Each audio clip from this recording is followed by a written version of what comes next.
Hello fellow gamers, welcome back to another Smash Bros. Moveset tier list. Today I'm going to be doing the last non-DLC newcomer, which is Incineroar. 2 furries in a row. Hell yeah. Anyways, he's a pretty good character. His main weakness is, believe it or not, just his speed and maybe his frame data, but then again he's got decent frame data for a brawler, so... Or I guess for like a heavy brawler, since that's what he is. Really, is he's supposed to be a heavyweight. Um, but it's gonna be a pretty hard character to rank because he doesn't have any bad moves whatsoever. All of them are useful, especially because they get powered up by one move, which I'll go over briefly. But anyway, shout out to Al, the human being. Um, great name. Anyways, let's go over the tiers. So we got usable moves that are...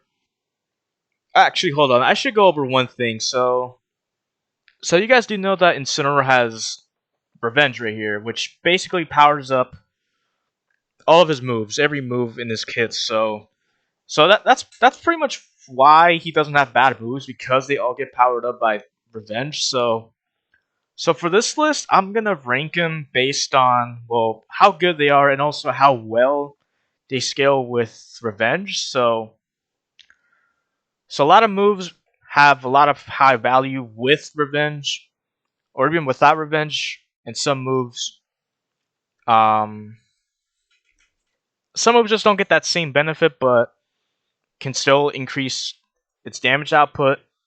So it's really up to you what you think is more beneficial, but I think kill power is the most important. So um, I don't know if that makes sense, but that's kind of like an additional factor I'll be taking into consideration. But anyways, usable moves that basically are good, but aren't moves that I would use with Revenge. So I guess a better way to explain it is like, would I rather use um I don't know, would I rather use Jab if I have 5 stacks of Revenge? Would I want to use Jab, or would I want to use Alolan Whip or back ear or something? 2 ideal kill moves. That's basically how I'm ranking them. Hopefully that makes sense. If not, I don't know. Anyways, okay, moves that are they're a bit better to use with Revenge, um, but also don't really have a lot of payoff. Average moves that are middle of the ground will be good for, I guess, keeping yourself alive and not really dying as much, and will also be good for combos.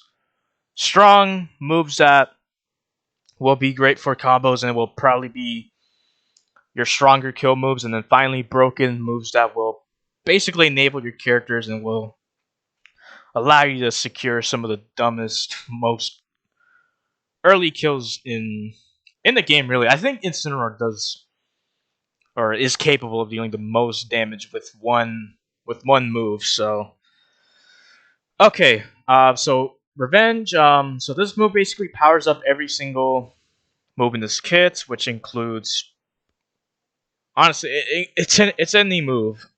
I think it also affects his Final Smash, but I don't care about Final Smash. And I think this also affects like pummels and throws and stuff. But I'm just gonna put it in broken. Really nothing more to say about Revenge. Let's move on to his actual move set, which is Jab.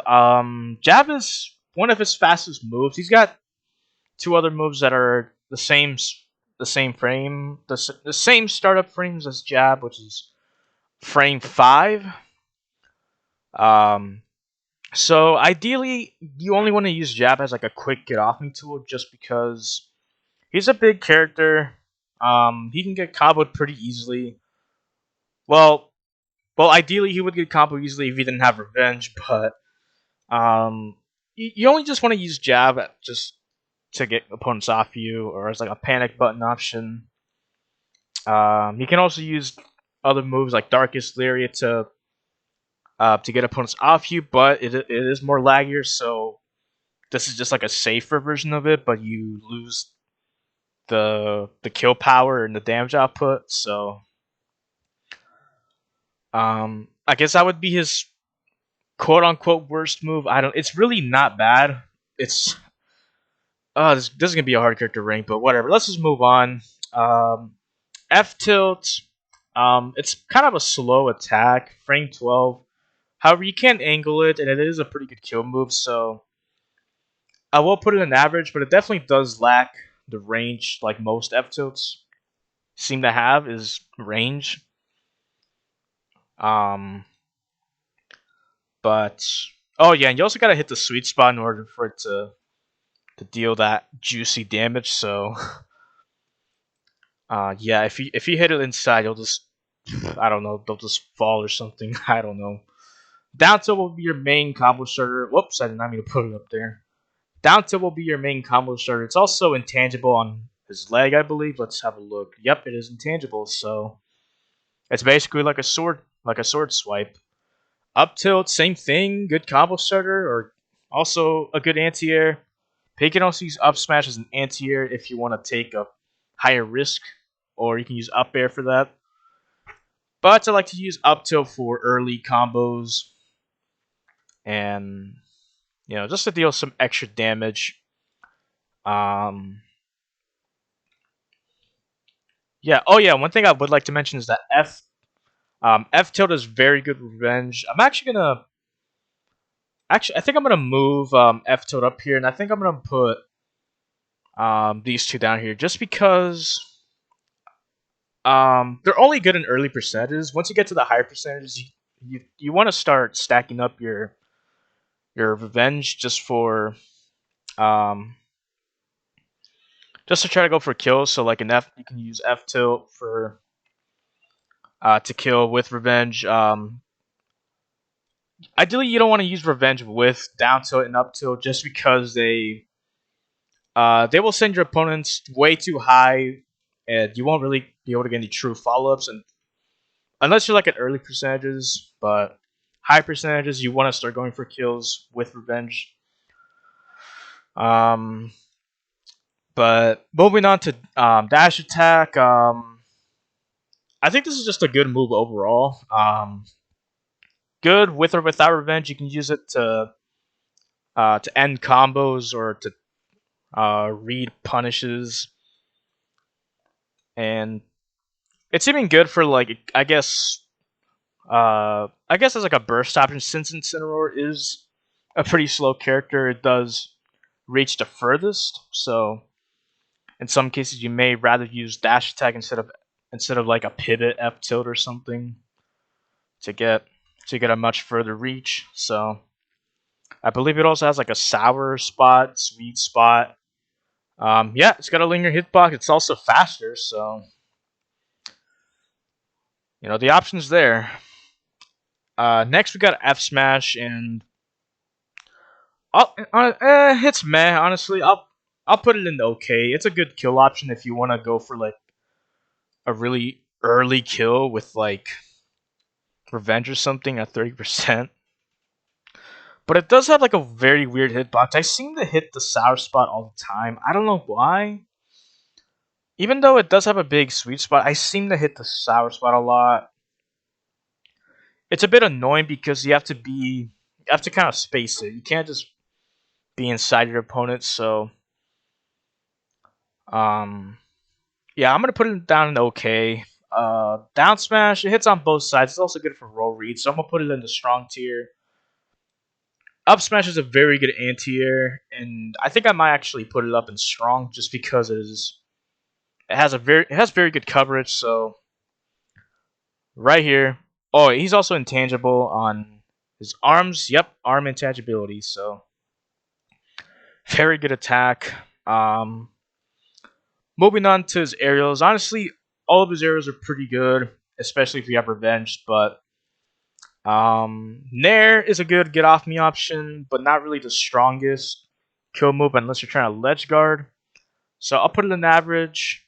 Um, Honestly, all of his other arrows are very good. So um, Yeah, I think I'm just gonna put them all in the strong tier. They're all very good with revenge, and down there is a pretty easy spike to land in my opinion, since it's basically Captain Falcon's down there or Dr. Mario's down there. It's like on the level of maybe Dr. Mario's, since it's got similar frame data. Um, and then back here is just a very strong kill option, regardless if you have revenge or not. And then up air is just a very good juggling tool. I think I kind of want to put it up here. Honestly, it's busted. It's low-key kind of busted. It's kind of like Mario's up air, where um, which it pops your opponent straight up. So very good aerial. And then forward air, I think I'm gonna put at the bottom of his other aerials, but it's still pretty good. Um, but yeah, moving on to his specials. So we've already gone over revenge. So darkest lariat. Oh, whoops! What the hell? I don't know what I just did there. I'm gonna put it in okay. It's a good get off me option. You can also use it to kind of stall in the air. For recovery in case you need to. But it is risky. It has a lot of end lag, and your opponents can just block the first hit and then grab you out of it. So one thing that I forgot to mention is that if you have revenge and your opponent grabs you, you'll lose all the stacks of revenge that you've gained over time. So do be careful. Um, but just thought I should mention that. It is a multi-hit, but again, your opponents can just block the first hit and then hit you out of it. So, oh yeah, and the safety on on shield is pretty bad, but it does do quite a bit of shield damage if you have revenge. So, I don't know. I'd say it's 50-50, but still a risky move. Next, we got a Alolan Whip, gonna put it up in busted or broken, busted. I don't, whatever. I always interchange those words, but there's three different levels of Alolan Whip. We got the flaccid version, or the one where you just um you don't input at all, so they'll just kind of drop. It's a very situational one. It's good for opponents with terrible recoveries.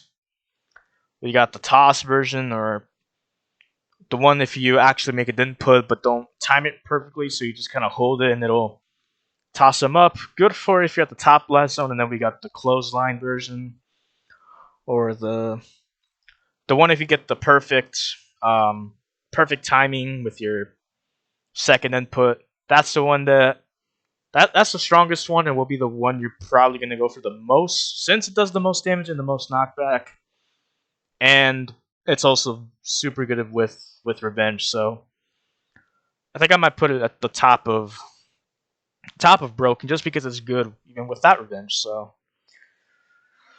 next we got Uppy. It's not as bad as it seems. It's definitely gotten better over time, but it's still a very linear recovery, and it definitely has weaknesses. It's linear, it's predictable,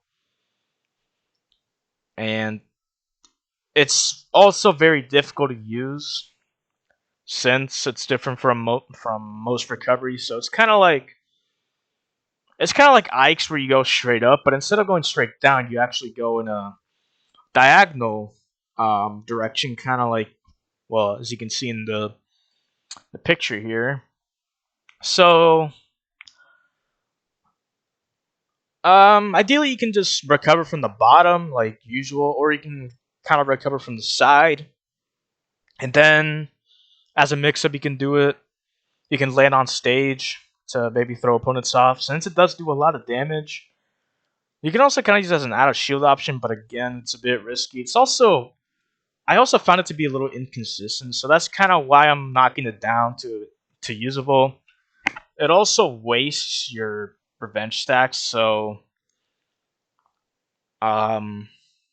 so it can be annoying if you get knocked off stage, since you'll lose your stacks. So there's that. But moving on to his throws, all of his throws are very good. He has no bad throws. So we got F throw, which will be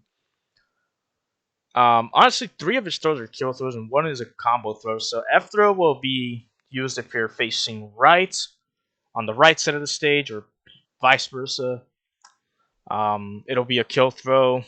Um, Down throw will be your combo throw. Wait, is this down throw or wait? What is that? Okay, that is down throw. Okay, it's kind of hard to see of the effects, but down throw will be your combo throw at early percentages. Back throw will be um, I think it's the strongest kill throw. So if your back is facing the end of the stage, you can use back throw to kill. And then up throw will be your kill throw for pretty much anywhere on the stage with platforms. So yeah, use them wisely. Anyways, that's gonna be for this video. This was definitely a hard list to rank, so obviously everybody's gonna have opinions or different criteria on Incineroar since again he has no bad moves at all, but I did my best. Hopefully you guys agree, but you can always let me know in the comments if you disagree. Anyways, that'll be it for this video. I'll see you guys next time. Peace.